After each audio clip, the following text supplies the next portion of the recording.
Hello and welcome to another episode of Soul Nectar Show. I'm your host, Carrie Hummingbird Sami, and this is the show where we sit around the campfire and we share stories of connection to that which is bigger than us, to the Great Spirit, the divine mystery.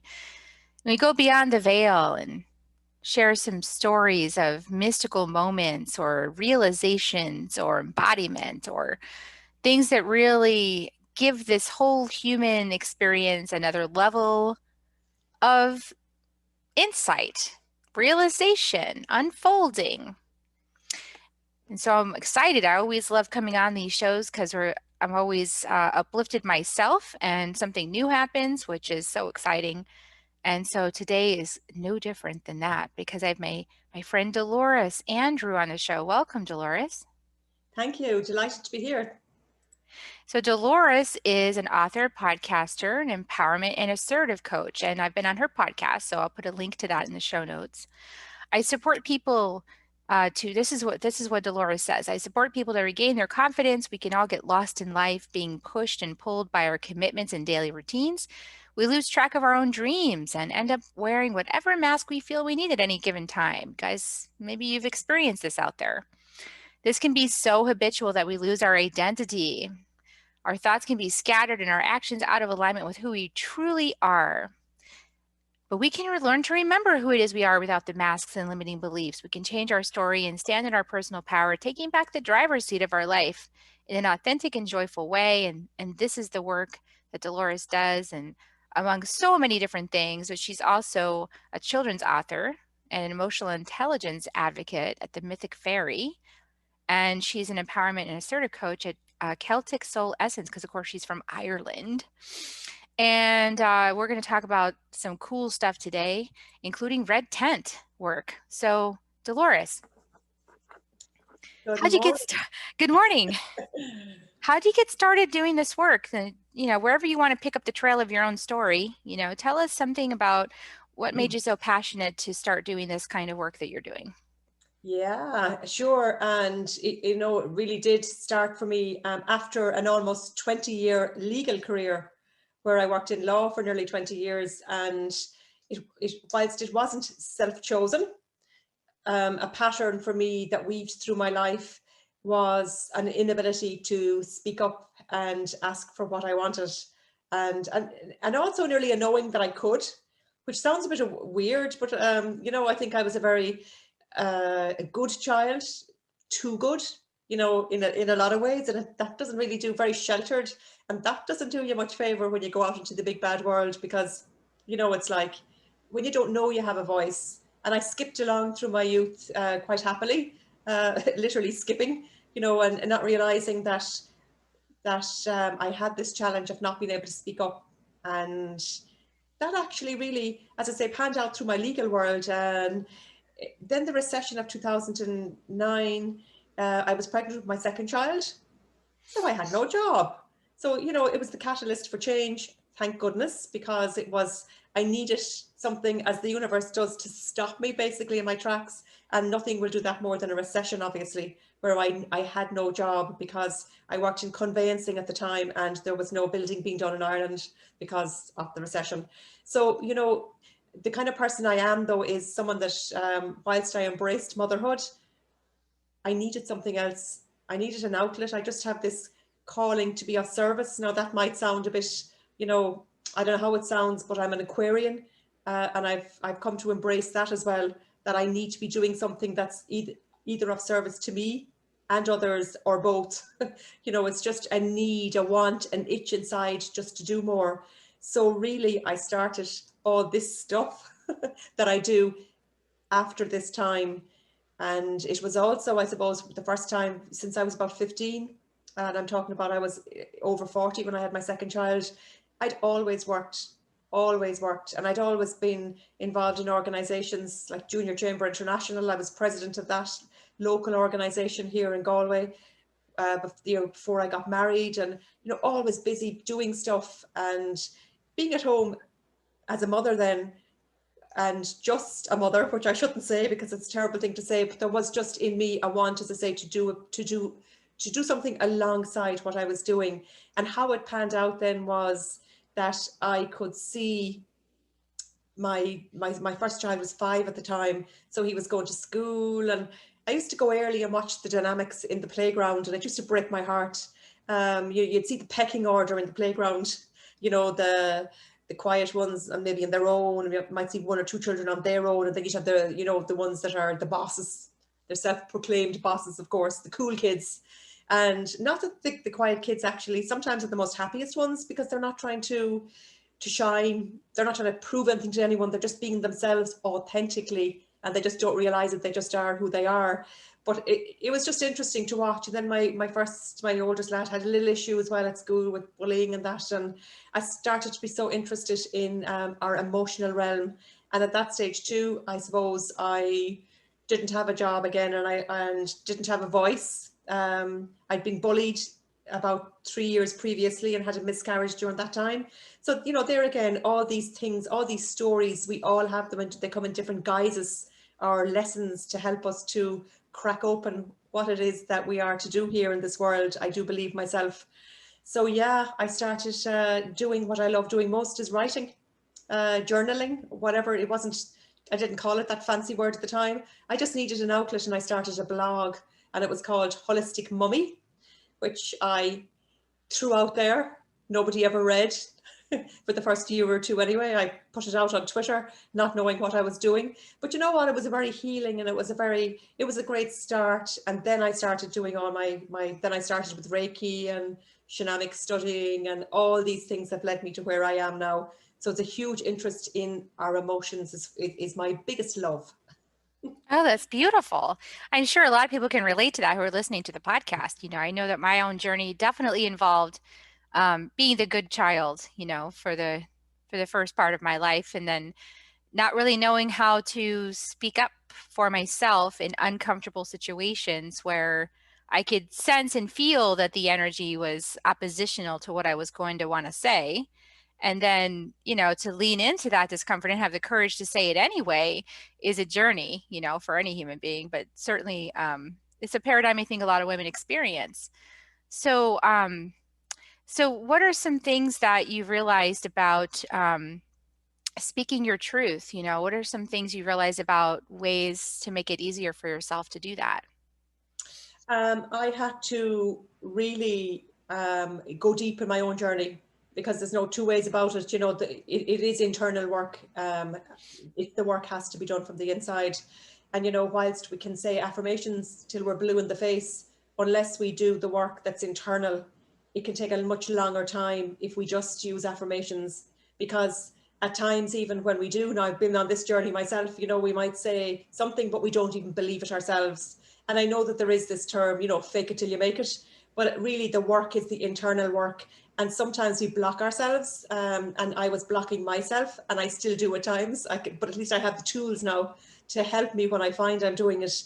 It's like, really, we hold ourselves back. I had my own glass ceiling beyond which I was not allowing myself grow, until I started to put a little bit of a hole and peek out and actually see, wow, there's a big world out there that involves so much.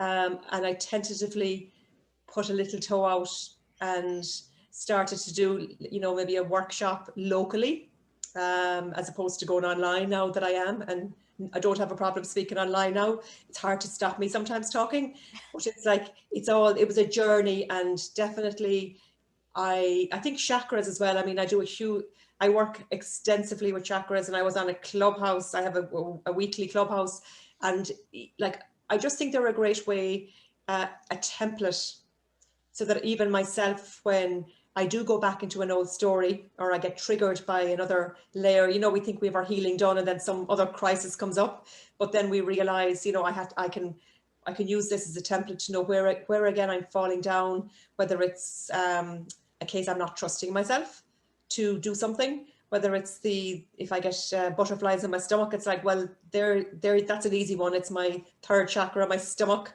I'm blocking my belief system in some way. My confidence is being stopped.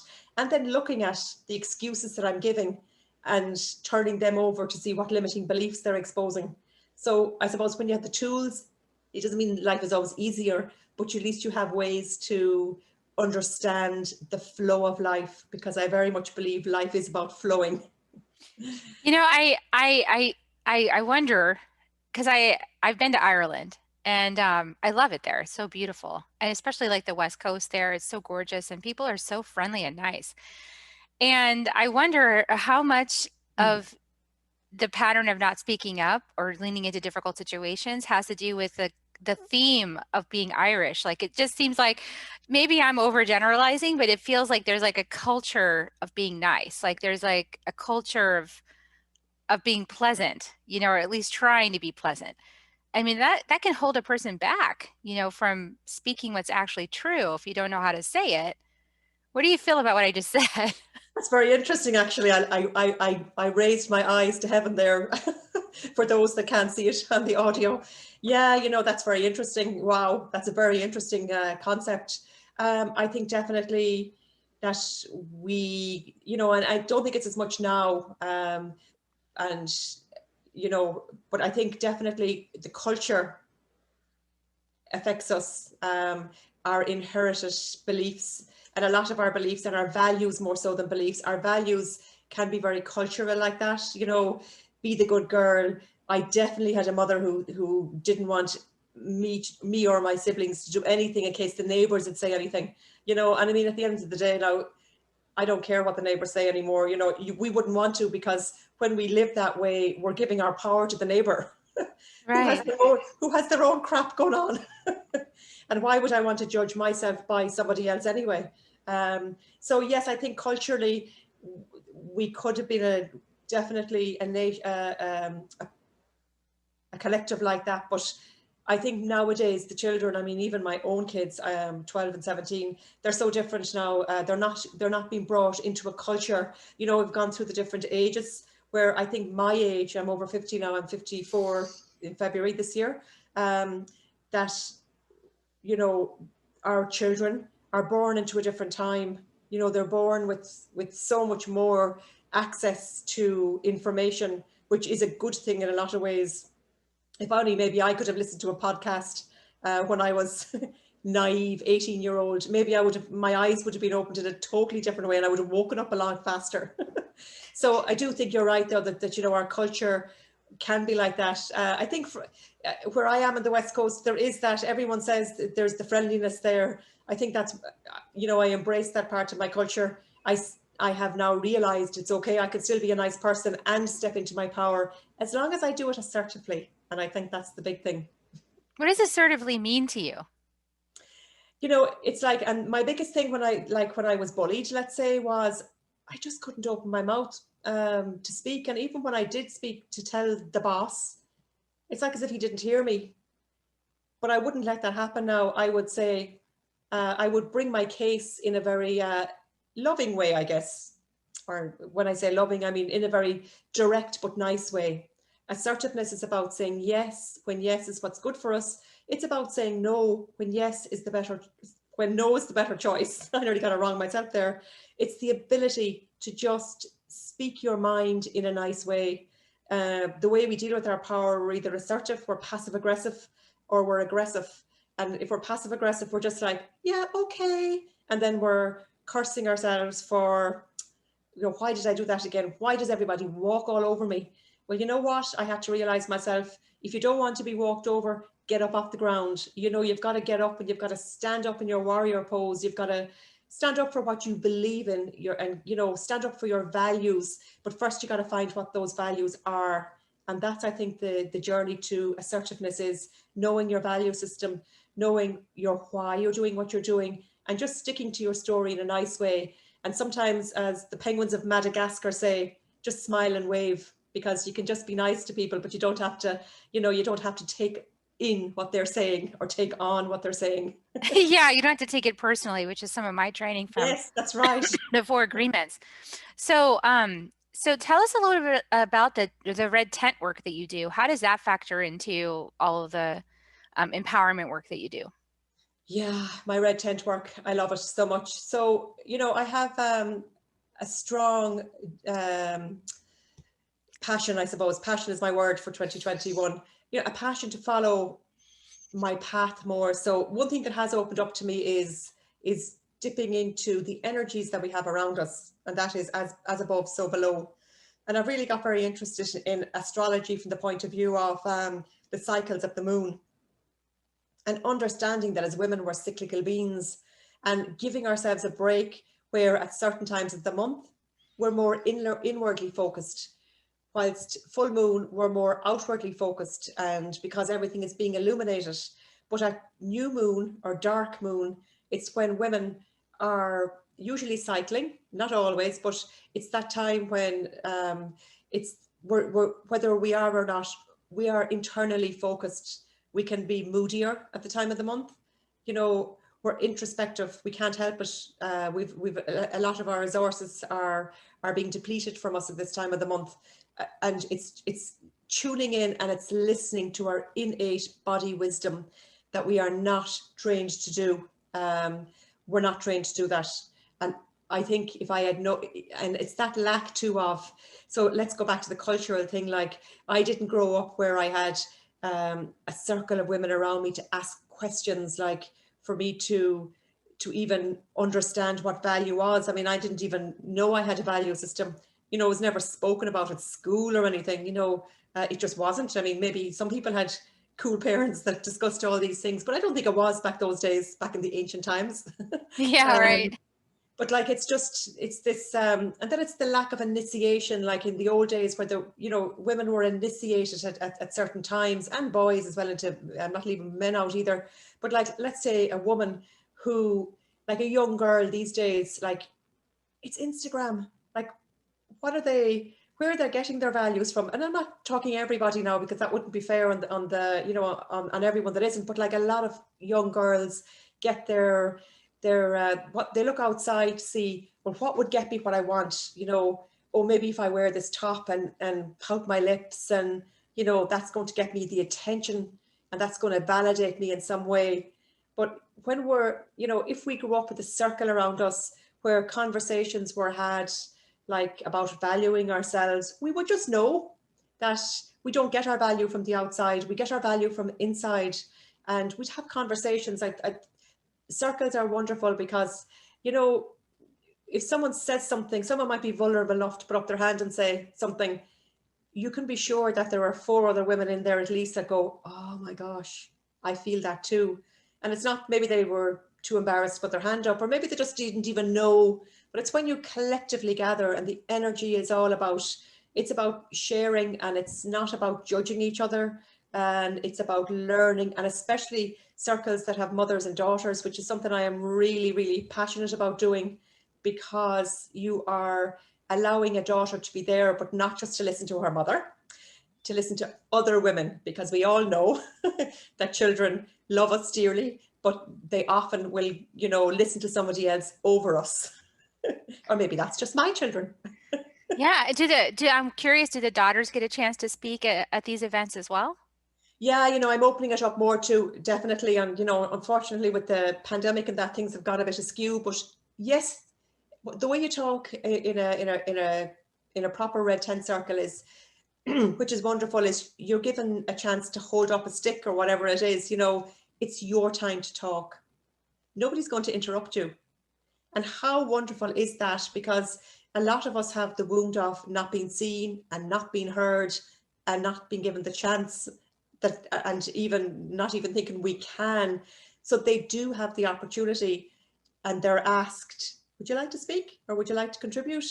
And I think even the fact of inviting them in is opening up that, your voice is accepted here.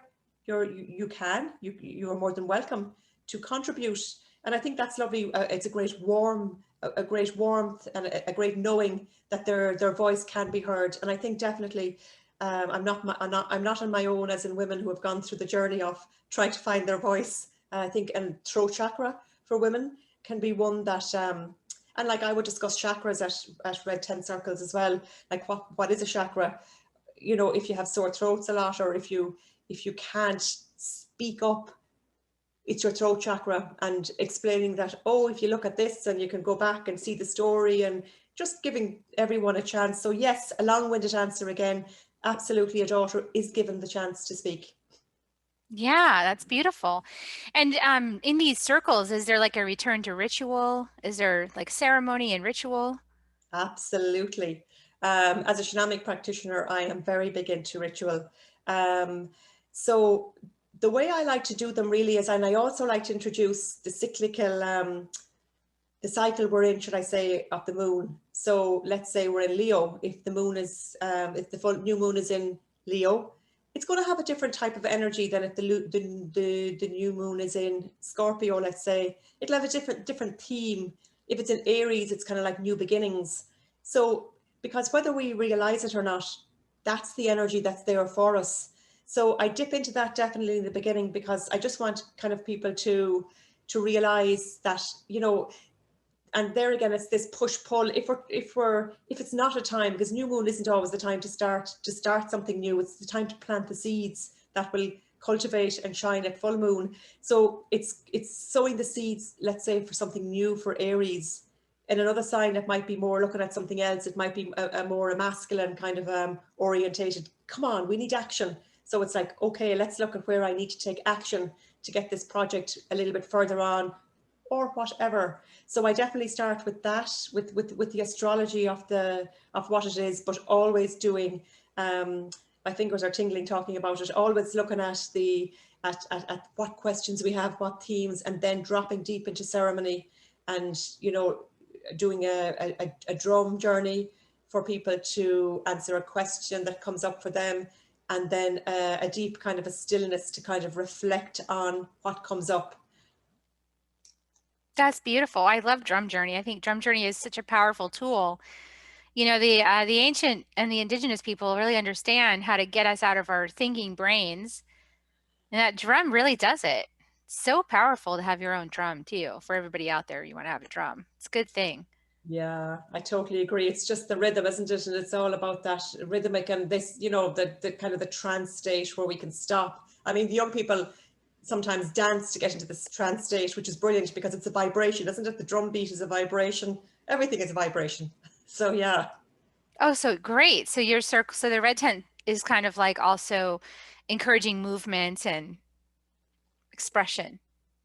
Yes, and I have done, when I was doing them in person, I used to do a chakra week. So I was doing this technique called Aroma Dance. It started in California, actually, with the lovely Tamara.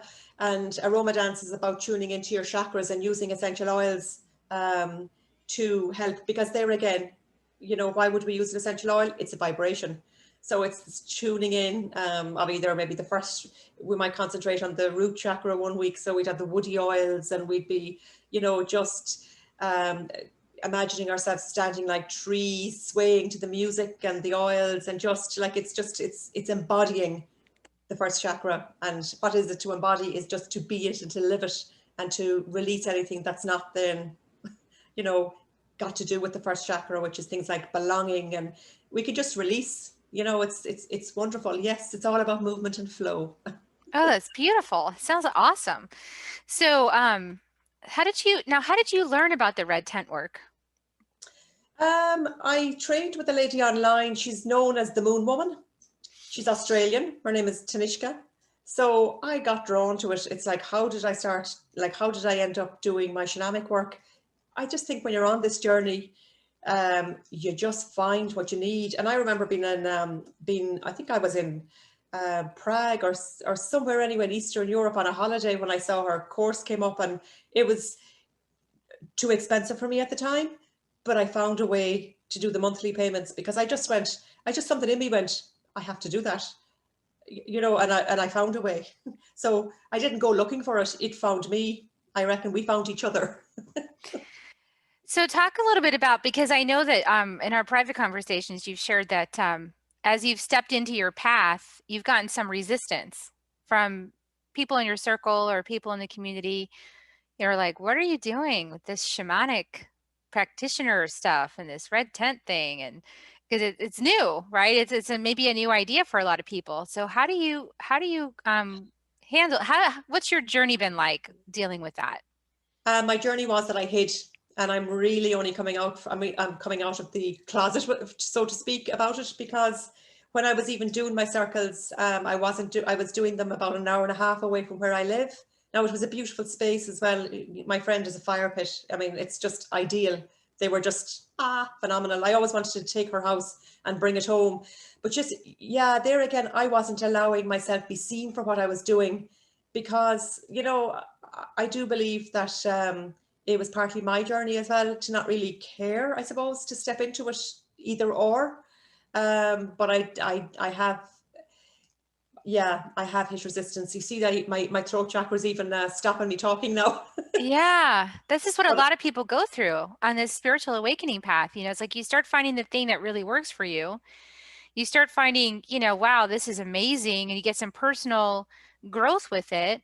And then maybe the people closest to you or the people in your community are, you know, they look at you sideways like, so something's happening to Dolores. Like, we don't know what it is, but she's not the same and she's changing. And, you know, so that kind of upsets the cart, doesn't it? oh gosh, absolutely. But it's about then standing in your power, you know. And I think how like I did run a community on Twitter for 5 years, and I think I kind of hid behind it. Now it was very popular. I had a hashtag hour every Sunday evening, and it only stopped during lockdown in 2020, March 20, maybe April, May 2020. But I was doing that, and that's what I was known for publicly. And then Celtic Soul Essence was something I kind of did privately. So now I've closed down the other one, and I've rebranded in my own name, and I am out there now. And actually, I am out there and I'm embracing it. I'm finding my voice, and I'm sharing on the new app Clubhouse. It's probably not that new, but it's like I find each time I talk, which I'm doing a lot of, I'm feeling like a fraud sometimes going in. And by the end, I just worked through it. And I think that's the thing. It's the journey through the discomfort, because the journey through the discomfort brings you the pot of gold at the end of the rainbow. Yeah. So now, how do I know that you were saying before you got on the show about your children. I'm like, oh, what do you know, what's all that about with the mystical fairy and all of this? But they start to understand, I think, like we start to plant the seeds. Talk a little bit about, you know, as a mom with your children, how they're what do you think their experiences of your coming out? Yeah, you know, that's a good question too, because I suppose I've been doing this now for a long time. I have two self-published children's books, The Mythic Fairy. They're fairy tales. So I know I probably have had The Mythic Fairy, you know, kind of a silly name, whatever, but they've been on the journey with me. They have seen me, and they've seen the work I do. I would have been talking about the emotional intelligence stuff to them always, you know, as I learned myself, as I was getting more assertive, because parenting has really cracked open another level for me of having to stand up and embracing my own inner masculine, which was like kind of collapsed. I had to build my spine there in order to raise two boys. So yes, I've had to put into practice everything I've learned, and they have heard me. You know, I've come up with this is non-negotiable. And yes, of course, I get it wrong probably every day as I was trying to get ready for this and trying to clear the room. And, you know, but it's about being assertive and saying, this is my space, you know, you need to respect what I do, whether you like it or not. And I have become assertive. But I think my youngest son, anyway, he loves the stuff I do. Yeah, so that's so fascinating. I know that on my own journey to healing the mother wound, I definitely realized that the dynamics at play in my family when I was unconscious were taking a toll on me. But everybody else had kind of an easier time a little bit because I was taking on so much more of the dynamic, like the heavier, denser aspects of it. And then as I started to reshift the balance, then people would start to get a little bit, you know, like, hey, you're not doing the same, you're not doing all that pleasing behavior you used to do. You're not bending over backwards for me anymore. You're not, you know, rushing to my aid. What's going on, you know? And at the same time, I feel like doing that before was actually a disservice to my children, learning how to stand up for themselves. And now my eldest child is really facing, you know, he's 21, he's facing getting out into the world, and he's having a little hard time getting started because I took on way too much early in his life. I didn't give him more space.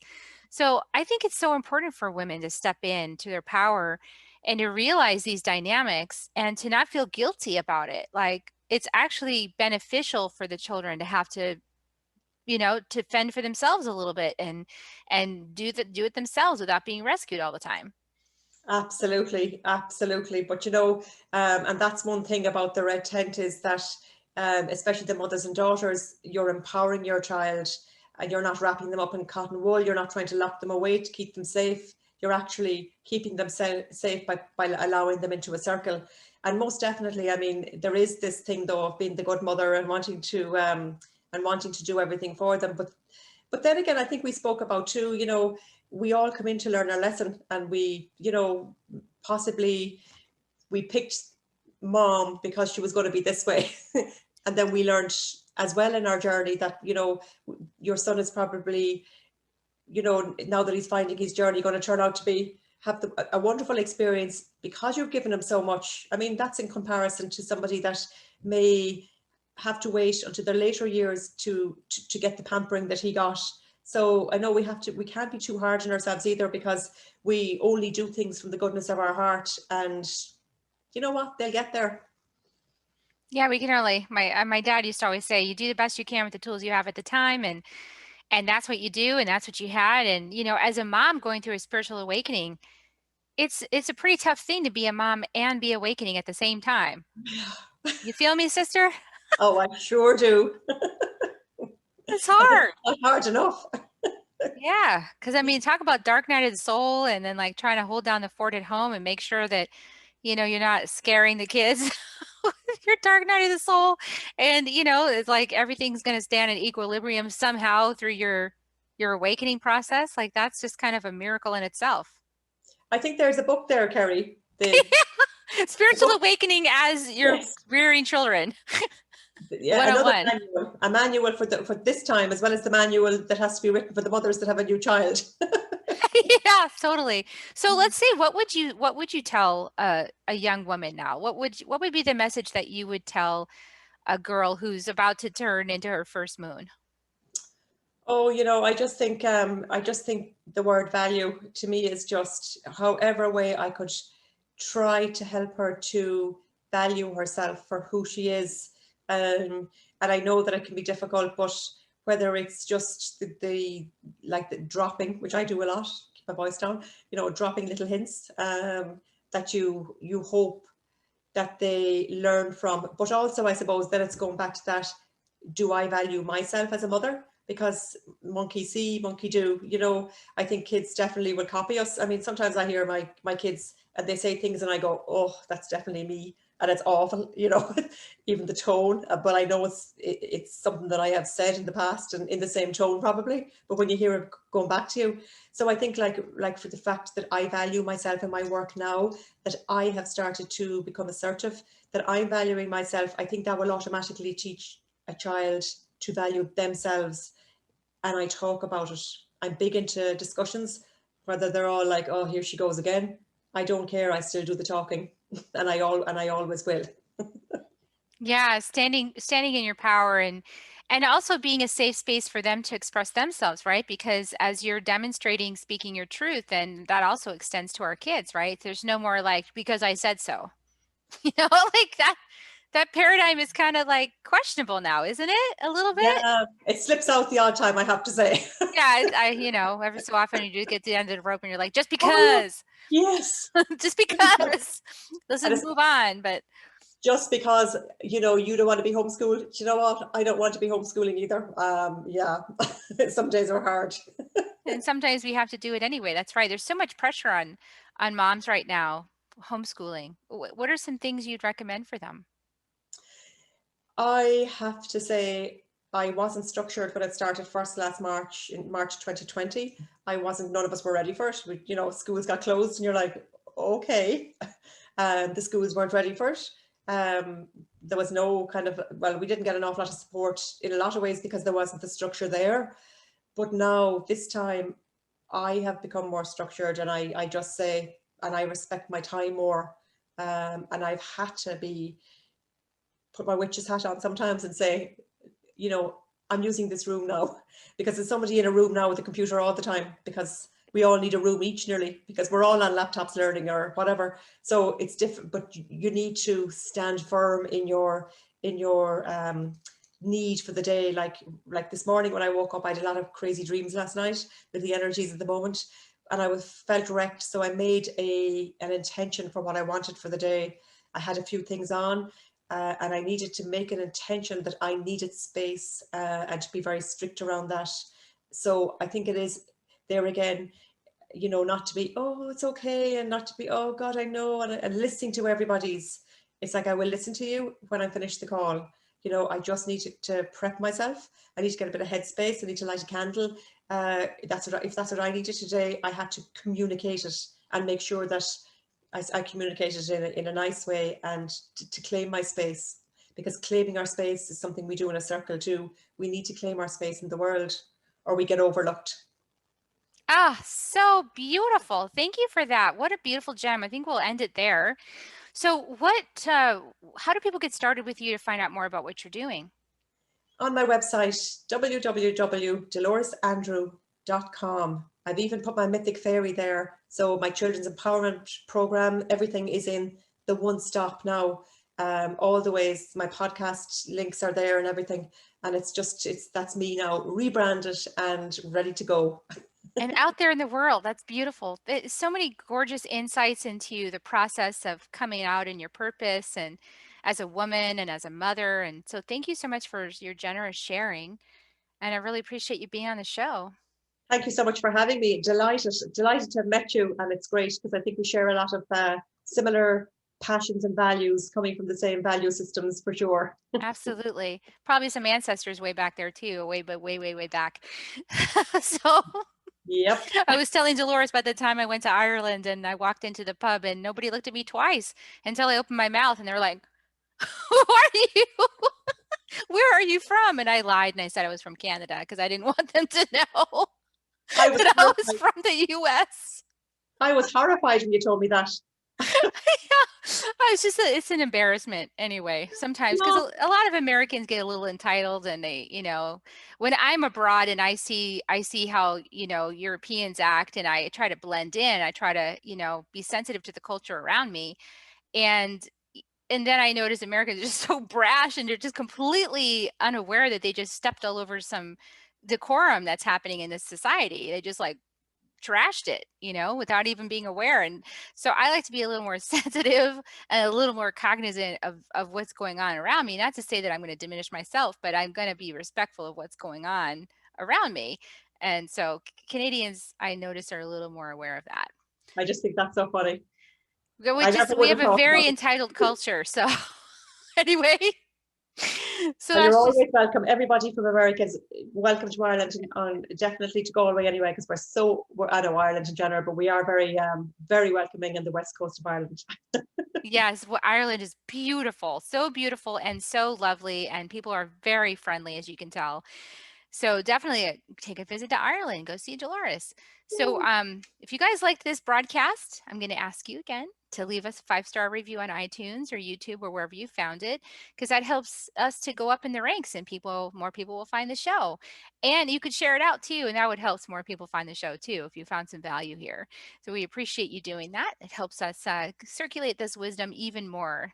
And then those dots connect to Dolores's dots, connect to other dots. And so we're just creating this big web of consciousness out there on the planet for finding these high vibe conversations and finding a nice spot, a safe community to express your truth and stand in your power and claim your space. So thanks a lot for being on the show. We're going to give everybody kisses now. Here they come. Thank you so much for having me. Love you, everybody. We'll see you next week on Soul Nectar Show. Bye for now.